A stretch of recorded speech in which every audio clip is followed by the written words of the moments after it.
સમયે સમયે અલગ અલગ ક્ષેત્રોમાં એફડીઆઈની લિમિટ બદલાતી રહેતી હોય અને લિમિટ બદલાય એના પણ પરીક્ષામાં સવાલ બને.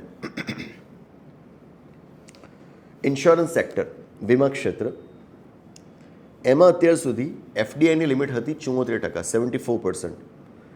એનો મતલબ શું થયો કે કોઈ વિદેશી કંપની એ ભારતની કોઈ ઇન્સ્યોરન્સ કંપનીમાં મેક્સિમમ 74% સુધી જ ઇન્વેસ્ટ કરી શકે.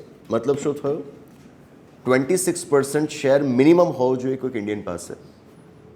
એ લોકો મેક્સિમમ કેટલું કરી શકે? 74%. મતલબ કે એમની પાસે માલિકી હોઈ શકે, સંપૂર્ણ માલિકી ન હોઈ શકે. તમારે એમને માલિકી પણ ન રાખવા દેવી હોય તો તમે શું કરો? એફડીઆઈની લિમિટ રાખો 49%. સમજાયું? મતલબ કે એણે એક ઇન્ડિયન પાર્ટનર શોધવો પડશે કે જેનું એ કંપનીમાં માલિકી પણ હશે ઓછામાં ઓછું 51%. જેની પાસે 51%, મોર દેન 50%, જે જ માલિક કહેવાય. અને એ લોકોનું 49%. તો આ રીતે લિમિટ સેટ થતી હોય. એટલે એ સૂચવે છે કે તમે કયા સેક્ટરને કેટલું ઓપન કરવા માગો છો. દરેક સરકારની ફિલોસોફી અલગ અલગ હોય. જૂની જે યુપીએ સરકાર હતી એ બહુ કન્ઝર્વેટિવ રહેતી એફડીઆઈના મામલે, બહુ કન્ઝર્વેટિવ, એટલે કે બહારનાને બહુ આવવા ના દે. બરાબર. એનડીએ સરકાર બિંદાસ છે. બરાબર. કેપિટલિઝમ, પ્રાઇવેટાઇઝેશનને બહુ પ્રમોટ કરે છે. તો એ ધીરે ધીરે એફડીઆઈના માટે દરવાજા ખોલી રહ્યા છે. ઇન્સ્યોરન્સ સેક્ટર એ સેન્સિટિવ ગણાય થોડું.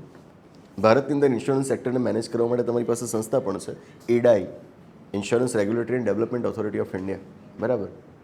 તો એમને તો કશું ન થાય, પણ આ કન્સર્ન રહેતો હોય કે બહારની કંપનીને આપણે કેટલી છૂટ આપીએ.